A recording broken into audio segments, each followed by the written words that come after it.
Hey YouTube, are you trying to replace those worn out electric plastic kid car wheels that are maybe cracked right down the middle like this one with some real rubber ones? Here's how I did it. Try at your own risk. First thing I did was take the old wheels off and I brought them right to the hardware store to get ones of a similar size, you know, for like hand trucks and garden carts, things like that would fit on the axles and all that. If you look on here, I actually have the size of the wheel well measurements that I took written on it to make sure that the wheels that I bought fit on the Mini. They did have solid rubber options and they were just too heavy, too much rotational mass. I thought I might cut down on what little acceleration this thing actually has.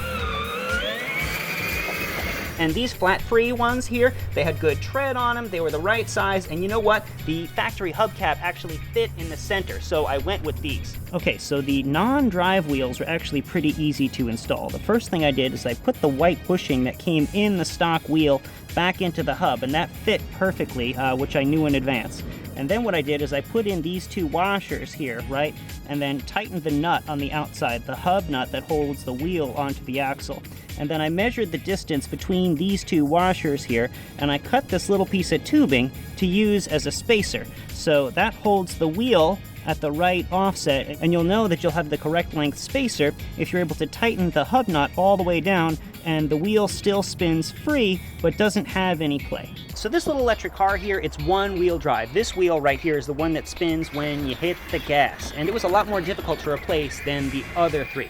Now they do make motor and transmission and wheel adapter kits online. Some are really expensive and really amazing, and others are cheap, and I didn't want to take them on for this project, so I ended up coming up with my own solution that fit in my budget. So you can take a look at the back of the drive wheel here. It's got this little pentagon shape in it, and that fits onto the transmission attached to the motor and makes the wheel spin.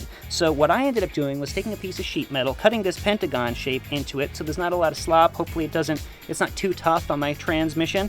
And I took that piece of metal with the pentagon shape cut into it, and then I put it onto a piece of tubing that was measured for back spacing just like the other three wheels to make sure that the wheel sits nicely up against the hub nut here. And then once that was set, I welded it to the back of this wheel. And it spins pretty great. It's plenty strong. The new rubber tires have lots of grip, run quieter, and look really good. It wasn't terribly cheap or easy, but I'm very happy with the result, and we're going to get a lot more smiles and miles out of this little car. If you like this video, subscribe. Thanks for watching.